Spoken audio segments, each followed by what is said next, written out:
Hello, and welcome to the Made in New England interview series, where we talk with New England-based companies and the people who lead them. I'm your host, Steve DeVries, and today I'm joined by Corey Marcotte, who is President of Intec Automation based in Rochester, New Hampshire. Corey, welcome to the show. Thanks, Steve. Thanks for having me. You're very welcome. I'm glad to have you on. Would you like to kick us off with a little bit of background about yourself and your business? Sure. So this show is based in New England, and I'm a New England kid, born and raised in Laconia, New Hampshire. Went in the military in the early 90s, came back and used the university system of New Hampshire and got an engineering degree, and pretty much have worked my whole career in New England. Had supported other sites across the United States and internationally, but typically based in New Hampshire. Excellent. And so tell us a little bit about what Intec Automation does. So Intec is a custom automation house. So we've been doing it for 23 years now. So we supply medical life science customers with custom automation equipment for assembly. So some of the tier one medical customers, sutures, needles, medical devices, assembly. So we have mechanical engineers, electrical engineers on staff that design specialty equipment that you couldn't get off the shelf. So you come in with a problem, we come up with a solution with mechanical, electrical engineers. We procure or manufacture the components, build the machines, and then deploy the systems into other manufacturing facilities across the world. Sounds like a lot of fun. You must see a lot of unique applications out there, given the clients that you're working with. Yeah, it's great. And we're kind of a boutique automation shop, so we get to design some neat things, and we get exposed to a lot of cool emerging technologies that our customers need help with. So typically, automation happens once they do prototype stages with operators, and then it goes into a higher production, gets validated, FDA approved, and then they have to produce it for the masses, and that's where the automation piece comes in. So we work with our customers from the conceptual phase all the way to production phase. Exciting. So everything that you do is more or less one-off. I have to ask, being, we're both manufacturing guys, we have operations backgrounds. How do you manage a business with, so many new things coming through all the time in terms of metrics, right? What kind of metrics or KPIs do you use to know that your business is running the way you want it to? Yeah, that's a good question. This business is typically small mom and pop companies or very large companies like an ATS or something like that that's publicly traded. And it's very difficult. So it's, clever engineers coming up with new solutions. So, doing it the first time is very difficult. And it's like stepping up to the plate and trying to hit a home run with every pitch.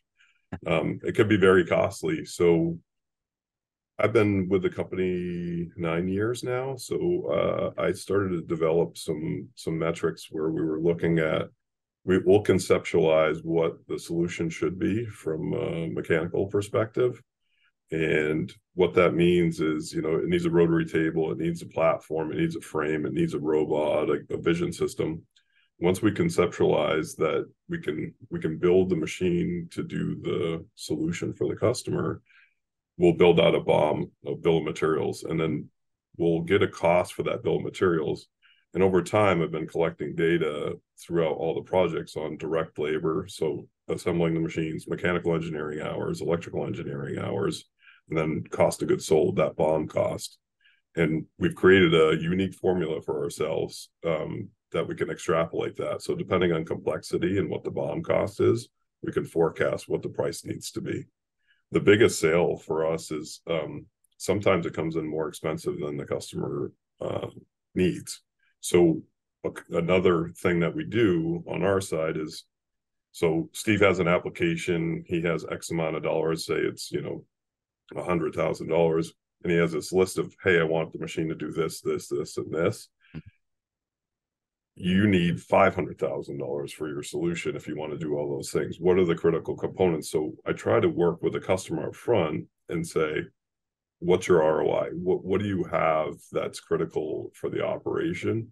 and then we go back and forth and build a budget together. And then if they can't afford certain things, maybe they can put those operators in positions outside of that. So if they're not critical to quality, we can maybe have an operator load parts in or unload parts. We don't have to make this fully automated. And I try to do a lot of that stuff up front. So it's not a guessing game. And with the data we've created, and now we built up our sales team to 4 individuals now. I've taught them that lesson, and we continue to be very successful over the years. So I love that. It's not just, hey, we need this piece of equipment. How much will it cost, and can you build it for us? You really are an extension of their engineering team when you partner with them to do that type of thing. Yeah, we supply a machine at the end of the day, capital equipment, whatever you want to call it, but really we're a service-based company. So people come to us with a problem. We can design a solution for them and deploy a system that's going to help them. But they need to understand it's just not off the shelf, and it's a partnership. So every one of our customers is a partner. Our repeat customers is probably in the high 80s to 90%. So once they have a project with us, they maintain a relationship. Yes, we do one-offs, but our goal is to build long-term relationships with our customers. I love that. So switching gears just a little bit, now that we understand, your business and the type of value that you provide, let's talk about what you see out in the future. What excites you most about the future of your business? So one of the things, COVID was a little tough for us in the sense that we do diagnostics. So the life science part of the business is diagnostics. So we did have a bubble in diagnostics. We are in the life science and medical phase. So most of our business comes from those avenues. What had happened was shortages of parts during COVID were like very tough for us, long lead times. So I think the onboarding of manufacturing back to the US is going to be very helpful. So that's a positive thing that I see. Some of the negative was the cost of the components are getting so high, and then the lead times were really problematic for us. So when you work with Intec, we will receive a purchase order, and we have a fixed timeline and a fixed budget. We're not, trying to do ECOs or whatever. So with a certain amount of money, we'll deliver a certain product at the end of the day at a certain timeline, because you need the product to start making money for yourself. During COVID and, going into the future, lacking parts like a robot or a camera that with a long lead time, the project started to grow in length. And so we had to figure that out. And what had happened in 22 was we got acquired by Barry Wade Miller, and they're a manufacturing company that has bigger relationships with key vendors. And part of our success, which was a gap for us, is now they have global relationships. So as a smaller company in New Hampshire, it was tough for us to kind of leverage some of that power. So we're now part of a bigger company, and that's been kind of mitigating some of that risk. So I think the future is very bright for us. And BW's very people-centric, and we were people-centric. So it's been a great transition for us as a New England-based company. It's been perfect. The team really likes the experience. And then it's kind of having a big brother gives us that safety net, but we can still, work autonomously for ourselves to grow the business. So it's been great. So I'm excited about the future, honestly. Very exciting. So now flipping that around, we always have some concerns, things that, maybe in the back of our minds are keeping us up a little bit industry wise, or, global economic conditions, geopolitical situations. Does anything like that concern you in the near term or long term for the business? So strategically, my background's mechanical engineering. I got an MBA, and then, I minored in finance. So when I first took over Intec, my thought was diversification makes a lot of sense, right? So that's going to ebb and flow through economic times and all these things. so I put energy into automotive, aerospace, medical, life science. And what I quickly realized is the aerospace and some of those automotive buckets, there's a lot of automation, but they're very cyclical and risky. So we made a conscious decision probably 6 years ago to kind of keenly focus on the life science and medical. And I think that was probably a smart move for us because I think that those markets are going to continue to grow as we continue to grow. So there's an aging workforce, a lot of medical advancements. So I think it was smart for us to kind of push in that direction, and we're marketing and selling in those directions.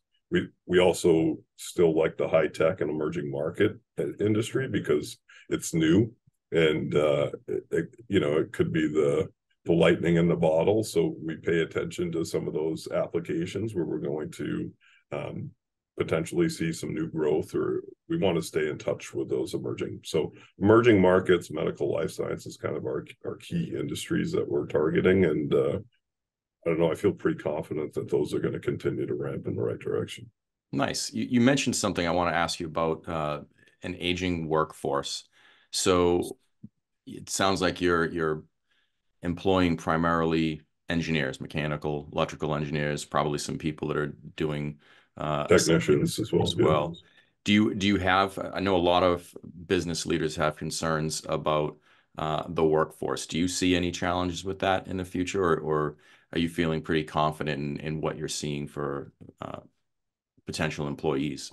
I was just talking to our engineering manager this morning that we need to start to work on a mentor-mentee program where we have senior, and so some of our senior engineers are, in their 60s, are getting close to retirement, and we need to do a transfer of knowledge. That the stuff that we do is not something they teach in mechanical engineering school. It's really hands-on and experience. You can get yourself, and you could come out of engineering school and you don't know how to design custom automation equipment. You have to do it to experience it. And a couple of the books I've been reading were talking about master's programs and apprentice programs and how that's kind of gone away.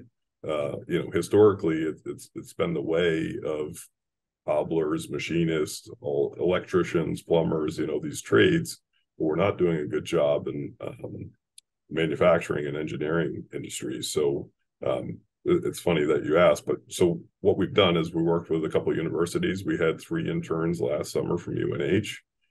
We've picked up a couple kids out of the electrical program from Granite State College, and that we've actually hired one. She's full-time with us now. So we're conscious of it, and we're working with local universities, and we're trying to leverage our internships to actually turn into full-time employees. That's exciting. And I'll put a plug in for my alma mater, UMass Lowell, which is also a highly regarded engineering school. So maybe think about that as well. So going back to the New England theme, again, you mentioned that you're a born and raised New England kid. You used the New Hampshire state school system for your degrees. In terms of having your business located here in New England, do you see pros or cons in that regard? I would say pros. My previous job was North America operations manager, and we had facilities in Mexico, Canada, and all across the United States. So I had exposure to a lot of different manufacturing environments and their people. And when it comes to New England folks, Maine, New Hampshire, Massachusetts, they're hardworking, they're dedicated, they're a little matter of fact, maybe a little rough, but they get the job done. So I think being, founding fathers are built out of here, so they're pretty mechanically inclined. They're hard workers. They work on farms. They fix their own stuff. They build their own houses. It's pretty unique to this area. They're not saying that there's not clever people anywhere else, that there are, but here, yeah. So we're a little I special guess in New England, right? we are, yeah, including myself, right? So, well, so but yeah, I think it's a positive for sure. Sorry to answer your question. great. I appreciate that. So last question, Corey.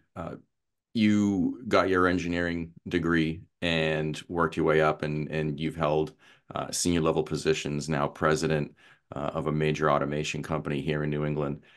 Any advice for budding business leaders or maybe students getting ready to graduate who might want that same type of career track that you've had? Sure. So I had many jobs throughout my career, and from the military to my first internship as an engineer, I would always try to find someone that wanted to share their knowledge. And when that knowledge was exhausted, I would find someone else. And I was just always hungry to find someone that wanted to help. Sometimes as a young kid, that wasn't, a senior engineer. It was a guy on the floor that actually knew how to torque bolts better than I did, right? So it was an old grumpy guy.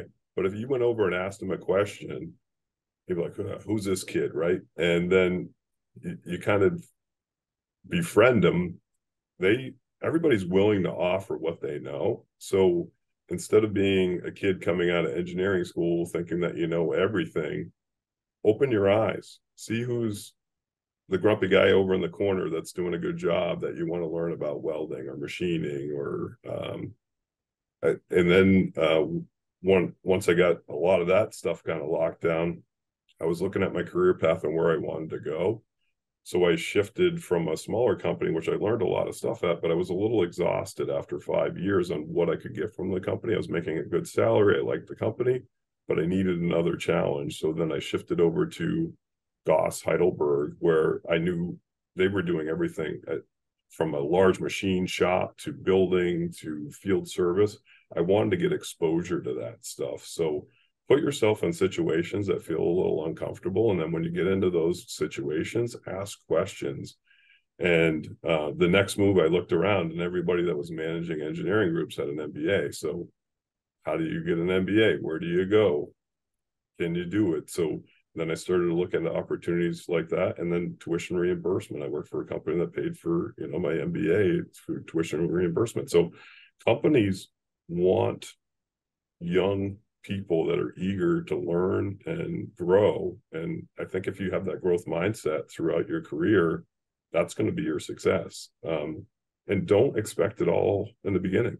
I think you have to put in the work to get to where you're going. So coming out of school, you just want to be a president of a company. It's not all it's cracked up to be. There's a lot of responsibility. But all the stuff that I did to get to this point, I leverage every day, right? So you need to have that in your toolbox. And if you don't have it in your toolbox, you're not going to be successful in that next step. So I think building those tiers for future success makes a lot of sense. It's what's worked for me. Lots of great advice, Corey, and I really enjoyed your story about the grumpy guy in the corner that knows how to torque bolts better than you. I know that guy, and yeah, there's a ton of value in building relationships with the folks that have been doing it a long time. So Corey Marcotte, thank you so much for your time today and for joining me. It was great meeting you, learning all about you and something about Intec as well. I really appreciate you being on the show. Thanks, Steve. All Have a right. great day. You too, and thanks to everybody out there for watching and listening. We'll be back another time soon with our next episode. Have a great day.